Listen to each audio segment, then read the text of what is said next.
Hey guys, Mashud here. Today we'll be reviewing Loveyatri, starring two newcomers, Ayush Sharma and Veena Hossain. The reason why this movie was even hyped up was because Ayush Sharma, the main lead actor guy, is the brother-in-law of Salman Khan. So that's how he got this movie. The movie is also directed by a new guy named Abhiraj Minavla. So new director, new writer, new actors. This is a perfect recipe for a perfect disaster. Let's watch Loveyatri.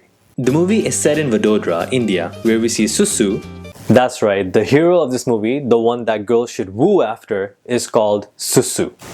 I mean, it's like if Leonardo DiCaprio in Titanic was called PP. So Susu's parents disapprove of his fanaticism with Garba and Garba teaching, but he tells his dad how every dance form basically comes from Garba, while he smiles creepily.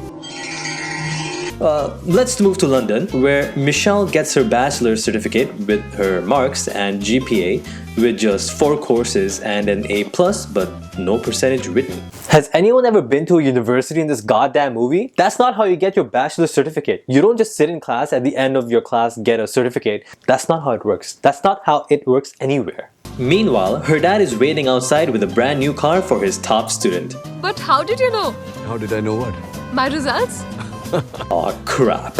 Right then, he gets a call from his family in India indicating an emergency regarding his older brother. But when they reach to India... Wait. He left his business while traveling to India, worrying sick about his elder brother's health, only to find out it was a scheme to call him back to India just for a visit? This is exactly why he doesn't visit you dumbasses. God, now I see his point. But they guilt trip him to stay for 9 more days for Navratri till Dussehra. We are then also introduced to Susu's mama, played by Ram Kapoor. He, ladies and gentlemen, is the source of all the facade, the problem, the culprit if you will. He brainwashes Susu into believing that he will find someone he'll love at the Navratri and it will be the best feeling he'll ever have, basically creating this wild imagery to him. Is he the girl in this movie? I mean, this seems like he's having a mere ख्वाबों में जो आए moment. आने लगा ख्यालों में आँखों की खिड़की पर एक साया सा लहराता है. Now, at the event, can someone tell me why is he the only guy not wearing traditional clothes? His life literally revolves around Garba dance and this event, yet he decides to wear a dress shirt, jeans with boots. Why? And Michelle is the whitest girl in all of Asia apparently, and is also not wearing traditional clothes, even though we specifically saw her shopping for clothes. Look at this scene. In the sea of regular brown girls, she's like the highlighted line in an essay paper. All the effects that his mama told him would happen, happens. He becomes Harvey Birdman, flies high, and then falls in love with her. But one of his realistic friends states how they are polar opposites. She's rich, he's poor. She's an NRI, he was born in an alley. She's a top student and he, well, is pretty useless. But his mama argues, प्यार SIM card की तरह होता है और SIM card महंगे mobile में सस्ते mobile में हर मोबाइल में बराबर फिट होता है. Hello, CID? मैं ACP प्रद्युमन CID से बोल रहा हूँ. This man over here. वो जा रही है, लेकिन 8 दिनों के बाद जा रही है. उनके एड्रेसेस दो. So the plan is, he wears another dress shirt and gets hit by Michelle. Oh wow, he is one weak-ass guy. She feels bad and calls to apologize, and then happens to be looking for him the next day, but he's nowhere to be found, basically trying to make her long for him. This works because the movie was made in 1993. She starts ghosting her family and instead hangs out with some random guy she just met and barely knows. They start singing and dancing at the most random places. Michelle shows Susu how her mom used to run an NGO for women. To support it, her dad left for UK to start a business but never came back because he was just so damn busy. Her mom died and she moved to UK with her father, hence we're here. In the next scene, Michelle's father is back but can't find Michelle. So, one of her friends totally snitches on her. Or should I say ex-friend. Way to play it cool. So naturally, her dad threatens Susu and tells him about her boyfriend Chris back home. In the next scene, Michelle is talking about how she got into business school and... Last year, their average pay package was £85,000. Dude, who talks like that, right? Like, she was shown as this really nice, down-to-earth person where money doesn't matter to her, and suddenly she's shown as someone who's graduating and how she'll be making so much money once she, I guess, gets a job.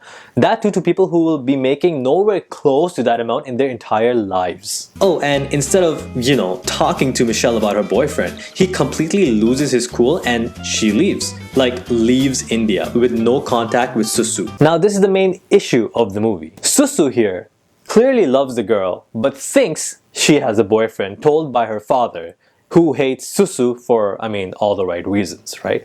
Even though I think everyone can clearly see that her father made this up. She does not have a boyfriend. He's just doing this to push Susu away. And all of this misunderstanding can be sorted out if you just talk to each other. God. After which, the mama is like, अब जो भी हुआ तुम लोग भूल जाओ. and he's like, 10 घंटे की तो फ्लाइट है, क्या फर्क पड़ता है? Mama, do you have some sort of responsibility? I mean, you yourself aren't even married, so why are you giving love advices? That too horrible love advices. So after a huge coincidence, and I'm talking mama huge, his mama's Garba band gets an opportunity to play in London, and of course decides to bring Susu with him. Now get this, while interviewing for the visa, the white guy asks, Gaba, show me now.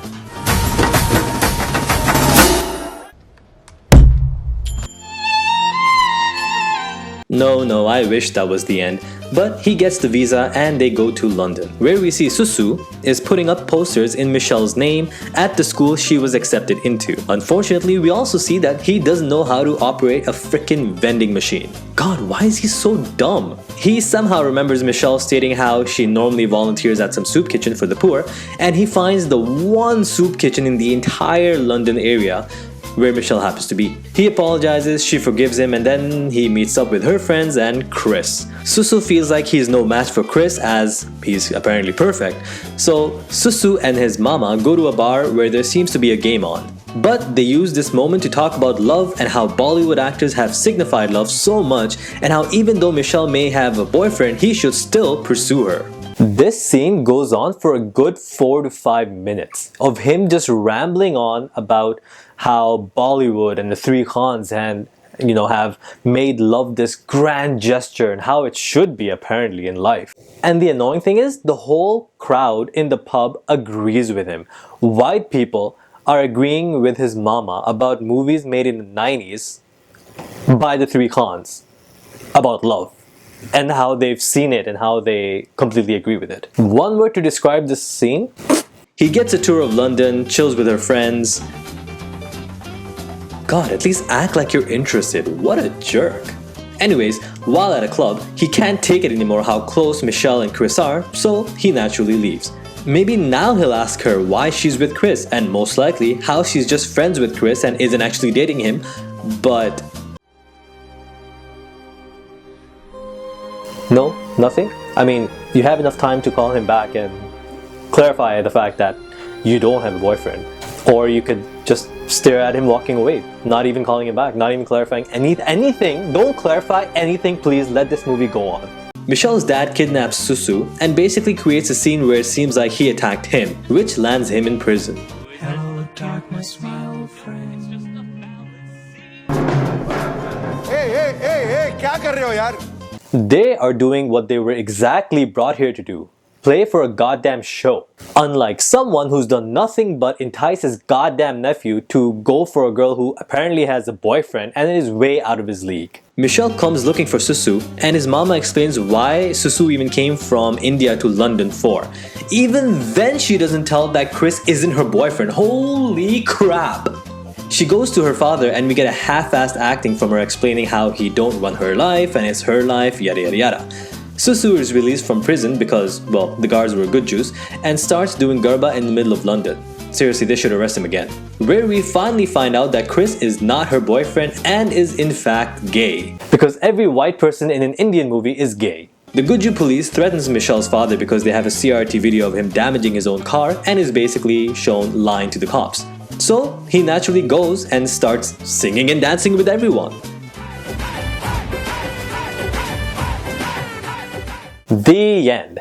That's right, that was the ending of this god-awful movie. The acting was horrible by the both lead actors. The story was very weak. They tried to create this drama, which was dumb to begin with, and the resolution was even dumber. There were 2 good songs in this movie, I'm not gonna lie, but it wasn't enough to save this movie. So even though this movie was bad, I'm sure the guy, the lead actor, is gonna have many more movies to come because of, well, you know who.